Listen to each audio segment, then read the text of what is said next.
Varicose veins తో బాధపడుతున్నారా? భారతదేశంలోనే బెస్ట్ ట్రీట్మెంట్ అందించే ఏకైక హాస్పిటల్ ఏవిస్. నమస్తే రమగారు. నమస్తే జయ. రమగారు, ఈ మధ్య మనం అన్ని సిరీస్లే, కాశీ మజిలీలు, విక్రమ బేతాళలు, ఇంకా అపూర్వ చింతామణి అంటే ఇప్పుడు అయిపోయింది అనుకోండి, బృహత్ కథలు ఇవన్నీ చెప్పుకుంటున్నాం. కానీ చిట్టి పొట్టి కథల్ని మిస్ అయిపోతున్నాం. ఇవాళ ఒక మంచి కథ Yes, మొన్న కూడా ఒకటి చెప్పుకున్నాము. భార్యాభర్తల మధ్య అవగాహన, ఓ దాని మీద ఒక కథ. జనరల్గా భార్యాభర్తలు ఒకే మాట మీద ఉండటం, ఒకళ్ళ ఉద్దేశాన్ని ఒకళ్ళు గౌరవించడం కొంచెం తక్కువగా కనిపిస్తుంది జయ కదా. తక్కువ కనిపిస్తుంది. భర్త గారు ఏదో ఉద్దేశం చేస్తే ఇదే ఎప్పుడు ఇంతే, ఇలాగే చేస్తారు, అసలు ఒకనాడైనా నా మాట విన్నావా అని భార్య అంటుంది. ఎప్పుడు నీ గోలేనిది, నా కష్టం నిష్ఠురం పట్టించుకున్నావా అని భర్తలు అంటారు. ఇది సహజంగా, లోక సహజంగా జరిగేది. అయితే బాగా అవగాహన ఉన్న ఒక భార్యాభర్తల కథ అని చెప్తాం. కథ చాలా డిఫరెంట్గా ఉంది, బాగుంది సరదాగా. దీన్ని చిన్నగా బ్రీఫ్గా 5-3 నిమిషాల్లో చెప్పేయచ్చు, పావుగంట కూడా చెప్పుకోవచ్చు. మనం పావుగంట చెప్దాం ఇవాళ. ఒక ఊళ్ళో ఓ రంగమ్మ రామయ్య అని భార్యాభర్త ఉన్నారు. కొంచెం కొత్త పేర్లు పెట్టండి రమగారు. పల్లెటూరు వాళ్ళ కథ కదా మరి. రాజేష్, అలాంటి పేర్లు ఎలా చెప్తాం? పల్లెటూరు వాడి పేరు రాజేష్ అని చెప్పలేకపోతాం కదా, అందుకని ఇదే చెప్దాం, ఇదే కరెక్ట్. సరే. రంగమ్మ రామయ్య. అయితే ఏంటంటే వీళ్ళిద్దరూ చాలా అన్యోన్యంగా ఉండేవాళ్ళు. ఏదో చిన్న సంసారం, వాళ్ళ రకంగా వాళ్ళు జీవించేవాళ్ళు. అయితే ఏంటంటే కొంచెం మంచి మాట చెప్పడం, సానుకూలంగా మాట్లాడడం వాళ్ళ బంధ. ఆ ఊళ్ళో ఏ భార్యాభర్తలు కొట్టుకున్నా వీళ్ళిద్దరే కాస్త మాట్లాడి, అబ్బాయితో ఆయన, అమ్మాయితో ఈవిడ మాట్లాడి చక్కగా సానుకూలపరిచేవాళ్ళు. భార్యాభర్తల తగాదాలు ఉండేవి కదా వాళ్ళ చుట్టుపక్కల. ఎవరైనా కొట్టుకున్నా ఏదో మంచి మాటలు చెప్పేవాళ్ళు ఉన్నంతలో. అయితే ఆ ఊరు రాజుగారు, ఆ జమీందారికి వీళ్ళ సంగతి తెలుసు. రాజుగారే, జమీందారు అన్నది రాజుగారు. వీళ్ళ సంగతి తెలుసుకున్నాడు ఆయన. ఇంతలో ఏమైందంటే అప్పట్లో ఏం జరిగేవి, వస్తు మార్పిడులు జరిగేవి. అవును. వస్తు మార్పిడి అంటే ఇప్పుడు ఏదైనా కొనుక్కోవాలంటే వస్తు మార్పిడి అప్పుడే కాదు, నాకు వచ్చిన రోజుల్లో కూడా మల్లెపూలకి వాటికి బియ్యము, ఒడ్లు అలాంటివి ఇచ్చేవాళ్ళం. కేవలం బియ్యం వరకే పరిమితం అయ్యేది కదా రమగారు. అంతకు మించి మార్పిడి జరిగేది ఏదో మినుములు కదండి. అదే పండిన వస్తువు, అంతే. పండిన వస్తువుకి గేదెకి ఆవుకి కోడి అలాంటివి కూడా చేసుకునేవాళ్ళు. కొన్ని కోళ్ళు ఈ ఆవును తోలితే కొన్ని కోళ్ళు వెనక్కి ఇచ్చేటట్టు అలాంటి జరిగే వస్తు మార్పిడి ఉండేది అప్పట్లో. అప్పుడు ఇప్పుడు కూడా కొన్ని చోట్ల ఉంది, చిన్న చిన్న పల్లెటూళ్ళల్లో అక్కడ ఉంటుందంటే ఎలా అనాలి, కోయవాళ్ళు, కొండవాళ్ళు, ఆ ప్రాంతాల్లో కోయలు, కొండలు, కొండ ప్రాంతాల్లో అలా ఉంది. అదే అప్పుడు మామూలుగా జీవితం కూడా అలాగే నడిచేది. అయితే ఏమైందంటే ఈ వస్తు మార్పిడిలో ఏం చేసేవాళ్ళట, మోసం చేసేసేవాళ్ళు. అమాయకుల్ని బాగా మోసం చేస్తున్నారని కొన్ని కేసులు వచ్చేవి రాజుగారి దగ్గరికి. అది కాకుండా ఈ భార్యాభర్తల తగాదాలు మొదట్లో బాగా వచ్చేవి, ఇప్పుడు రావడం మానేసినాయి. అవి బాగా ఉన్నాయి, ఇవి బాగా లేవు. ఎందుకు బాగా లేవు అని రాజుగారు కనుక్కుంటే ఈ రామయ్యను రంగమ్మ ఇద్దరు ఇట్లా మాట్లాడతారని అది తెలుసుకున్నారు. ఇప్పుడు రాజుగారు ఏమంటున్నాడంటే, వాళ్ళ ఎలా ఉంటారు, నాకు నా భార్యకే సరిగ్గా పడిచావదే, రాజుగారికి రాణిగారికే బాగా పడదు. వీళ్ళు ఏం చెప్పి అంటే ఎలా వాళ్ళతో వాళ్ళు సానుకూలంగా ఉంటున్నారు, ఏం చెప్పి ఇతరులను సానుకూలపరుస్తున్నారు తెలుసుకోవాలనుకున్నాడు. రెండో పాయింట్ అంటే ఈ వస్తు మార్పిడి వ్యవహారం మీద కూడా ఆయన కొంచెం చాలా కేసులు ఉన్నాయి, ఇది కూడా తెలుసుకోవాలి. ఏం చేశాడు, ఒకళ్ళిద్దరు ముగ్గురు గూఢచారులను అరే వాళ్ళ సంగతి చూడండి అని పంపించాడు. ఇంతలో ఈ రామయ్య వాళ్ళ ఇంట్లో 2 గేదెలు ఉన్నాయి. ఓ గేదె పాలు ఇవ్వడం మానేసింది, పాలు లేవు, కొంచెం పాలు తగ్గిపోయినాయి. అయితే ఆవిడ ఏమందంటే, ఈ గేదె పట్టిపోయింది, దీనికి చాకరీ మిగులుతుంది, నువ్వేం చేస్తావంటే కొంచెం సంతకి తీసుకెళ్ళి ఏదో ఒక వస్తువుకి దీన్ని అమ్ముకురావాలి. ఈయన మెల్లిగా ఆ గేదెని పుచ్చుకొని నడుచుకుంటూ వెళ్తున్నాడు. పాలు లేవు, ఆ గేదెకి పాలు ఇవ్వటల్లా. వెళ్తుంటే ఒక ఆయన ఎదురుపడ్డాడు. ఒక ఆయన ఎదురుపడి ఏమన్నాడు, ఏంటండి రామయ్య గారు, పొద్దున్నే బయలుదేరారు, ఎండంతా నెత్తినేసుకుని వెళ్తున్నారు, ఏంటండి అన్నాడు. అనేసరికి ఆ గేదె పట్టిపోయిందయ్యా, నేను అమ్ముకురమ్మా వద్దామని బయలుదేరాను అనేసరికి అతను అన్నాడు, అదేంటండి ఇవాళ పట్టిపోతే రేపొద్దున మళ్ళీ చూడు కడితే మళ్ళీ దూడ పుట్టదా, పాలు ఇవ్వదా, దాందే ఉంది అని అన్నాడు. అనేసరికి ఏమోనయ్యా, మావిడి చాకరీ చేయలేకపోతున్నాను, అమ్మాయి మంది, సరే ఆమె పని చేయాల్సింది ఆమె కదా, ఆమె ఉద్దేశం ప్రకారం చేయటానికి నేను ఇట్లా చేసి బయలుదేరాను అన్నాడు. అనేసరికి అతని దగ్గర ఒక గుర్రం ఉంది, ఆ వచ్చిన వాడి దగ్గర. ఆయన అన్నాడు, ఏముందండి, కావాలంటే మీకు ఏదైనా నాకు ఇవ్వండి, నా గుర్రం మీరు తీసుకోండి అనేసరికి ఈయన అనుకున్నాడు, ఓహో గుర్రమా, బాగానే ఉంది, చక్కగా దర్జాగా ఉంటుంది, వాకిట్లో గుర్రం కడితే అందరికీ అబ్బో వీళ్ళింట్లో గుర్రం ఉందని చెప్పుకుంటారు, పిల్లలు ఎక్కడికైనా వెళ్ళినప్పుడు ఎక్కి తిరగడానికి హాయిగా ఉంటుంది, సరదాగా ఉంటుంది, పోనీలే, గేదెండి మాత్రం ఏం ముద్రిస్తుంది అని గేదెని ఇచ్చేసి గుర్రాన్ని తీసుకున్నాడు. సరే గుర్రాన్ని తీసుకున్న తర్వాత 4 అడుగులు వేసాక ఏమనుకున్నాడు, ఆయన గేదెని తోలుకెళ్ళిపోయాడు. కొంచెం 4 అడుగులు వేసిన తర్వాత ఈయన ఏమనుకున్నాడు, గుర్రం ఎలాగో ఉంది కదా, చక్కగా దీని మీద ఎక్కి స్వారీ చేస్తూ వెళ్ళొచ్చు కదా అని భావించాడు. దాని మీద ఎక్కబోయి దాన్ని చెల్ అంటే చల్లలేదు గిల్లేదు, దానికి గుడ్డిదది, దానికి ఏం కళ్ళు కనపడవు. అందుకే వాడు అమ్మడానికి తీసుకెళ్తున్నాడు, ఈయన్ని మోసం చేసేసాడు. అయ్యో రామా ఇలా అయిందే, ఏం చేస్తాను రా అని ఆ గుడిగుర్రాన్ని తోలుకుంటూ మెల్లిగా బయలుదేరాడు. వెళ్ళేసరికల్లా ఏమైంది, ఒక ఆయన ఎవరో కనపడ్డాడు. కనపడి ఒక బక్క చిక్కిన ఆవుని తీసుకెళ్తున్నాడు. ఏంటండి అన్నాడు. ఏం చేయను ఆయన, గేదెని తీసుకెళ్తుంటే ఆయన ఎవరో గేదె బదులు గుర్రాన్ని అంటకట్టాడు, గుర్రమేమో గుడ్డిది చెప్పేసా అని చెప్పాడు. ఏం చేయను, సరే ఇంకా ఏం చేస్తాను, దీన్నైనా మార్చుకుందామని వెళ్తున్నాను అన్నాడు. వచ్చే ఆయన అన్నాడు, దానిదేముందండి, గుర్రం గుడ్డిదైతే మాత్రం కొంచెం అలవాటు చేస్తే అదే నడుస్తుంది, మా ఆవును చూడండి బక్క చిక్కిపోయింది, ఆహారం లేకపోతే అసలు ఎన్ని పాలు ఇచ్చేదోనండి, 6 మానికలు 6 సేర్ల పాలు ఇచ్చేసేది ఇది, అసలు దీని తల్లి, దీని పెదమ్మ, దీని తలుపు అమ్మమ్మ అన్నీ ఆవు పాలిచ్చే ఆవులేనండి, ఆహారం పెట్టలేకండి, మంచి గడ్డి గాదం ఇవ్వలేక మా ఊళ్ళలో గడ్డి తక్కువండి, మా గడ్డి గేదెలు పాలిచ్చే గడ్డి కానీ ఆవులు పాలిచ్చే గడ్డి కాదు, ఆ గడ్డి తింటే తేడాలు కూడా ఉంటాయండి. ఆ బుంది వాడు ఆయన చెప్పాడు, మనం వినాలంతే.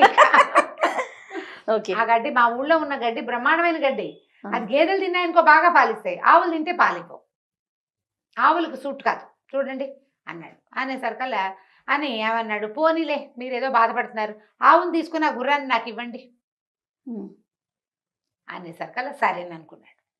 సరే ఆవును తీసుకున్నాడు. ఆవును తీసి ఈయనేం ఆలోచించాడు, ఆవు ఎంచక్క, ఆవు చాలా మంచిది, ఇంటికి లక్ష్మి అంటారు, ఆవు పాలు ఆరోగ్యానికి మంచిది, ఏముంది కాస్త గడ్డి కాదని పెడితే ఆవు పాలు ఇవ్వదు, చక్కగా పిల్లలు కూడా కళ్ళకి వాటికి మంచిది, ఆరోగ్యం బాగుపడుతుంది, ఆవు ఉంటే కళగా ఉంటుంది ఇంటికి. 4 ఆలోచించుకున్నాడు. రేపొద్దున ఆవు గనక గేదె 2 దూడలు పెట్టింది అనుకో, ఒకటి కోడి దూడ అయింది అనుకో, అందులో చక్కగా ఎద్దు వ్యవసాయానికి పనిచేస్తుంది, లేదా గిత్త వ్యవసాయానికి పనిచేస్తుంది, బండి కొనుక్కోవచ్చు, బోల్డ్ ఆలోచించుకున్నాడు. ఆవుకి పిల్లలు పుడితే కూడా పైగా దీనికి మంచి పాలసారు ఉంది, పాలసారు అంటే చాలు, పాల చాలు ఉంది, వీళ్ళ అమ్మమ్మ పెద్దమ్మ అని బాగా పాలిచ్చేవే, ఇది మాత్రం ఇవ్వకపోతుందా, పోనీలే బాగానే ఉందని ఆవును తీసుకున్నాడు. సరే 4 అడుగులు వేసాక ఏమనుకున్నాడు, పాపం ఆవు దీనంగా ఉంది, బక్కగా ఉంది, ఓపిక లేదు, కాస్త 4 గడ్డి పరకలు పెరుకొచ్చి దీనికి పెడదామని ఏం చేశాడు, పక్కనున్న చేలో పోయి 4 అంత గడ్డి పీకొచ్చి సరదాగా దానికి పెట్టబోయాడు. తీరా చూస్తే తింటలా ఆవు దీనంగా చూస్తుంది బడికేసి. ఎందుకు తింటలేదా అని దాన్ని నోరు తీసి చూస్తే ఆవుకు పళ్ళు లేవు, అందుకే అది తినక బక్కచిక్కిపోయింది. ఏం చేయాలి మరి, ఇప్పుడు ఈ ఆవును మార్చుకోవాలి. మళ్ళీ నడుస్తుంటే ఒకడు మంచి బలిసి అంత ఉంది మేక, ఆ మేకను పుచ్చుకొని నడుస్తూ కనిపించాడు. అప్పటికే ఈయన కొంచెం విసుగ్గా ఉంది, ఇప్పుడు 3 మార్పిళ్ళు అయినాయి కదా, సరే ఏమైంది, ఏమిటండి ఆవును పుచ్చుకొని బయలుదేరారు, ఏమిటి అది మాట్లాడుకున్నారు. ముందు గేదెని తెచ్చారు, గేదె కాస్త గుర్రమైంది, గుర్రం కాస్త ఆవైంది, ఆవుకేమో పళ్ళు లేవు అనేసరికల్లా పళ్ళు లేకపోతే బాగా కుడితి పెడితే సరిపోతుందండి, నాకు చూడండి కావాలంటే నా మేకను తీసుకుని మీ ఆవును నాకు ఇవ్వండి అన్నాడు. అనేసరికి మేక బాగానే ఉంది. ఈయన ఏమనుకున్నాడు, ఓహో మేకపాలు చాలా మంచి ఔషధ గుణాలు ఉన్నాయి మేకకి, మేకపాలు కొన్ని అనారోగ్యాలు ఇస్తారు. అవి ఆవు బక్కచిక్కిపోయింది, దీనికి ఎంత పెట్టి పోషిస్తే మాత్రం రేపొద్దున పిల్లది ఎలా ఏం పుడతాయో ఏం పుట్టవో, మేక మంచిది, మేకపాలు ఆరోగ్యానికి మంచిది, వాకిట్లో కట్టేస్తుంది. ఆవునైతే తీసుకెళ్లి తిప్పుకురావాలి, మేకేముంది దాని దారిని పోయి శుభ్రంగా అవి ఇవి తినొస్తుంది, దాన్ని ఏం తోలక్కర్లా గీలక్కర్లా కట్టేయక్కర్లా, ఇల్లు అలవాటైతే వచ్చి వాకిట్లో కూర్చుంటుంది, పాలు పిండుకుని తాగితే పిల్లలకు ఆరోగ్యం, బాగానే ఉందనుకున్నాడు. ఆ మేకను పుచ్చుకున్నాడు. అప్పటికి ఎండెక్కింది. ఆ మేకను పుచ్చుకొని ముందుకెళ్తున్నాడు. పుచ్చుకునేసరికల్లా ఏమైంది, ఇంతలో ఒకడు మంచి కోడి పుంజుని పుచ్చుకెళ్తున్నాడు. వాడు వెంటబడి, అయ్యా ఈ మేకతోటి ఏం చేస్తారండి, మేకతోటి ఏం చేస్తారండి అని అడుగుతున్నాడు. కోసుకు తింటాను రా, ఏం చేస్తాం అన్నాడు విసుగ్గా. మేకను ఏం చేస్తారు, అదే కదా అల్టిమేట్గా జరిగేది. అనేసరికల్లా అయ్యో కోసుకు తినేటట్టు మేకను ఎందుకంటే చూడండి బ్రహ్మాండమైన కోడిపుంజు, మేక ఏం చేస్తుంది పిచ్చి మేక, కోడిపుంజు అయితే తెల్లారేసరికి లేపేస్తుంది, పైగా మన పుంజు జాతైన పుంజు, తెల్లారకుండా లేపేస్తుంది, ఎవరైనా వాళ్ళు దొంగలు వాళ్ళు వస్తే మనకు ముందే చెప్పేస్తుంది, అరిచి కేకలు పెడుతుంది, పొకరుగా అంటుంది కదా, రేపొద్దున కొంచెం బాగా తిండి పెట్టి పోషించారా, చక్కగా పురుగులు గిరుగులను బాగా తిన్నదా, మీ దొడ్డి వాకిలి మంచివైతే చక్కగా తిని రేపొద్దున కోళ్ల పందాలు వస్తాయి మన ఊళ్ళో, కోళ్ల పందాల్లో గెలిచి నీకు కొత్త కోడి మాంసాన్ని కూడా అందిస్తుంది, ఇది గెలుస్తుంది, అవతల తోడిపోతే ఆ మాంసం మనకే కదా అన్నాడు. అనేసరికల్లా ఈయనకి అప్పటికే చాలా విసుగ్గా ఉంది. సరేలే మేకని తీసుకుని కోడిని తీసుకున్నాడు. కోడిని తీసుకుని సరే ఏమనుకున్నాడు, బాగానే ఉంది, కోడిపుంజు చక్కగా వాకిట్లో ఉంటే ఆ పెట్టలు ఈ పెట్టలు వాకిట్లోకి తిరుగుతాయి. కోడిపుంజుని చోట పెట్టలు ఎలాగూ చేరతాయి కదా. పైగా తెల్లారేసరికి నిద్ర లేచేందుకు మంచి సాధనం. పిల్లలు కూడా పొద్దున్నే లేవడం నేర్చుకుంటారు. మా ఆవిడ కూడా పనికి సాయంగా ఉంటే పొద్దున్నే లేచేస్తే పని సాయం కదా అని అనుకున్నాడు. అనుకుని ఏం చేశాడు, చక్కగా దగ్గర కూర్చుని ఒక చెట్టు కింద కూర్చున్నాడు. ఈ కోడిని దగ్గర కూర్చుని ప్రేమగా దాన్ని నిమురుతుంటే దాన్ని కూయో మొర్రో అంటుంది. ఏమిట్రా తీరా చూస్తే అది వారం క్రితమో ఎప్పుడో కోళ్ల పందెంలోనే ఉంది. లోపలన్నీ కత్తిగాట్లే దాని ఒంటి నిండా అన్ని గాయాలే, వాసన వస్తుంది. అయ్యో అనుకున్నాడు, అయ్యో ఇదేమిటి ఇలా అయింది. ఇంతలో ఒక ఆయన వచ్చాడు ఆ దారి వెంబడి. ఏమిటో ఈ కోడిని కోసుకోవడానికి తీసుకెళ్తున్నావా అన్నాడు. ఎప్పటికీ ఈయనకి విసుగొచ్చేసింది రామయ్యకి. అవునండి అన్నాడు. ఎంతకి ఇస్తావు ఏమి ఇస్తావు అంటే ₹1 ఇచ్చి తీసుకోమన్నాడు. ఆయన ₹1 ఇచ్చి కోడిని తీసుకుపోయాడు. అప్పటికి మిట్ట మధ్య మండిపోతుంది. పొద్దున అంత గంజి తాగొచ్చాడు. ఏదో 2 గంటల్లో అయిపోతుంటే ఇన్ని గంటలు పట్టింది, తిరుగుతూనే ఉన్నాడు. ఏమీ పని అవ్వల. ఏమనుకున్నాడు, ఇంకా ఆకలిస్తోంది, నా వల్ల కాదని అనుకుని అక్కడ ఒక పూటకోళ్ళమ్మ జంగిడి పెట్టుకుని ఉంటుంది. ఆ ₹1 ఇచ్చి అన్నం తీసుకున్నాడు. పప్పు కూర కాస్తంత పాయసం ఓ చారు గిన్నె ఇచ్చింది. అవి పుచ్చుకుని బయటకు వచ్చేసరికల్లా ఒక ముష్టివాడు ఎదురుపడ్డాడు. బాబు 3 రోజులైందండి అన్నం తిని, అసలే పుట్టెడు జ్వరము, ఏదో కషాయం వేరుమాతను ఏదో వేసుకున్నాను, కడుపులో కాలిపోతుంది, అన్నం పెట్టే దిక్కులేదు నాయన, బాబు ఒక ముద్ద అన్నం పెట్టబా అన్నాడు. నేను కనిపించింది, నేను శుభ్రంగా గంజి తాగా. ఇంటికి వెళ్తే బెల్లం ఏదో అన్నం పెడుతుంది, రోజు అన్నం తింటూనే ఉన్నాం. పగలే కదా అన్నం తినంది, ఒక పూట డొక్క మాడితే ఏమవుతుంది, పొట్టకి మంచిదే. పాపం వీడు అనారోగ్యంగా ఉన్నాడు, 3 రోజులైంది, అన్నం తిని మొహము కనపడుతోంది, మందు కూడా వేసుకున్నాను అంటున్నాడు. పోనీ లేని ఆకెత్తి వాడి చేతులు పెట్టాడు. వాడు కాస్త అన్నం తినేసాడు. ఈయన కాళ్ళు ఈడ్చుకుంటూ ఇల్లు చేరాడు. చీకటి పడింది. భార్య దూరం నుంచి చూసింది, గబగబా ఎదురొచ్చింది. ఏమయ్యా వచ్చావా, పగలల్లా తిరిగావు, ఎటా వచ్చావో, కాళ్ళు కడుక్కోరా, ఒక చెంబు నీళ్ళు పోసుకో అని మంచినీళ్ళు అందించింది. కాళ్ళు కడుక్కున్నాడు. సరే అటు ఇటు చూస్తే పిల్లలు పడుకున్నారు. అప్పటికే పడుకున్నాడు. వాళ్ళ పిల్లలు పడుకునేసరికల్లా సరే లోపలికి వచ్చాడు. ఏం చేసుకొచ్చావు అని అడిగేసరికల్లా సరే ఏమన్నాడు, కాదే ముందే వెళ్తుంటేను గుర్రం కనపడింది, గుర్రానికి మార్చాను అన్నాడు. పోనీలే మంచిదే, ఎంచక్కా బాకెట్లో కట్టేస్తే దర్జాగా ఉంటుంది, పిల్లలు తిరుగుతారని. శభాష్. పిల్లలు తిరుగుతారంటే సరే అక్కడి నుంచి ఆ గుర్రాన్ని ఒక ఆవుకి మార్చంటే, ఆవే ఎంచక్కగా ఆవు పాలైతే ఎంత మంచిదో, ఇంట్లో బాకెట్లో ఆవు ఉంటే చాలా మంచి. లక్ష్మీదేవి ఉన్నట్లే. లక్ష్మీదేవి ఎంచక్క ఆవు పేడను పేడకల్లాపి చల్లుకోవచ్చు. ఆవు పేడ చాలా మంచిది, మన మొక్క మూడుకి వేసుకుంటే శుభ్రంగా పూతకాయ బాగా వస్తుందయ్యా, ఆవు అయితే మరీ మంచిదే. సరికల్ అక్కడితో ఆవునేమో మేకకి మార్చాను అన్నాడు. మేక మంచిదేనయ్యా, మేక పెంటుకలు కూడా ఎంత బలమో నేలకి, పైగా మేకపాలు చాలా ఆరోగ్యం, చాలా అనేసరికి ఇంకెక్కడ మేక, ఆ మేకను తీసుకెళ్ళి ఏం చేశాను, కోడికి మార్చాను. కోడికి మార్చాబా అంది. సరే మరి కోడేది అంటే, కోడిని కూడా ఏం చేశాను, అన్నానికి మార్చేసుకున్నాను. కోడిని ₹1కి మార్చి అన్నం తిన్నాడు.